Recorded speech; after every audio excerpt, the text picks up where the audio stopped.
We are looking at a Jeep Wrangler here today. I'm going to show you how to replace the hinge liners. So this is the problem we're having. This door already replaced. This one just not wanting to shut.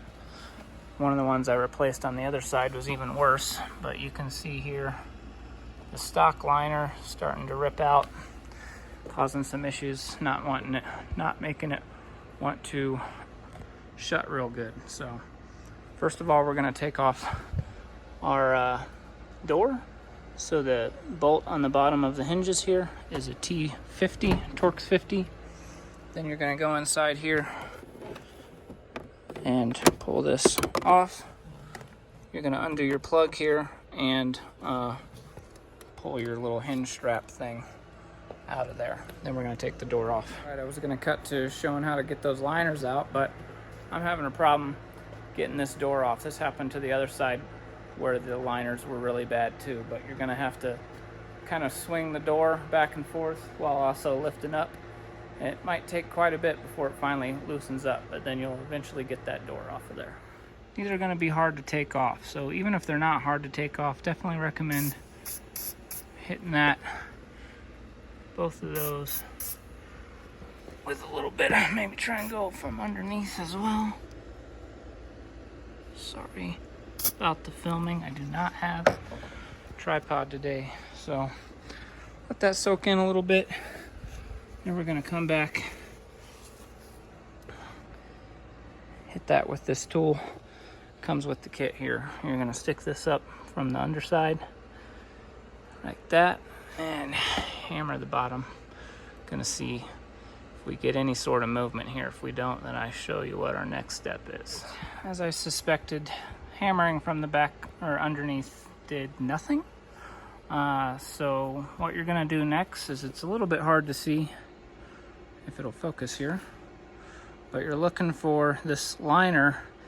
It's a metal liner, but it's got a split that goes all the way down, and it's right where, this is where the two ends come together.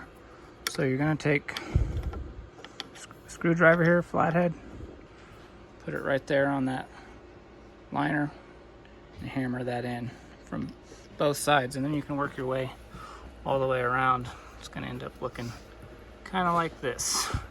Looks pretty boogered up, but once you do that, you can squirt some more PB Blaster or lubricant or whatever. That'll actually get it down into that cylinder, hopefully. Now I got the top one hammered too. You can really see how it starts getting corroded in between that metal liner and the hinge. I think it's aluminum, I'm not sure, but it definitely gets nice and corroded in there. About to squirt some lubrication down in here and try it, hammer those out again.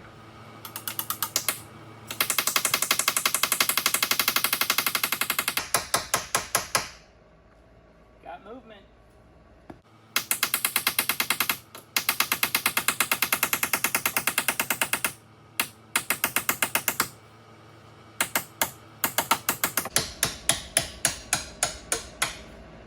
There she is.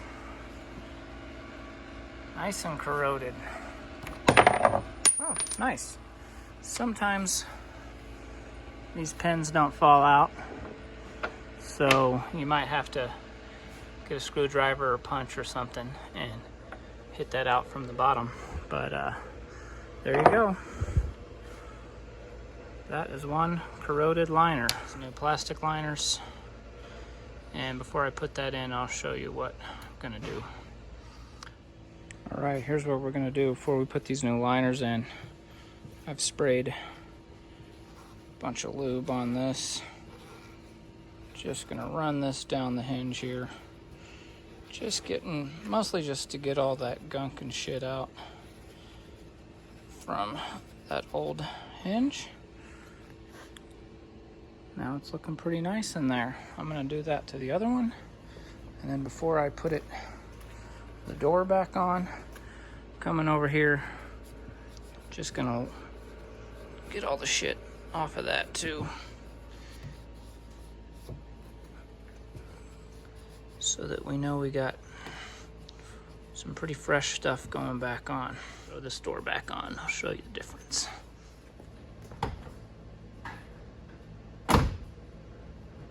So that is exactly what we wanted. Pretty easy, so thanks for watching, guys. Bye.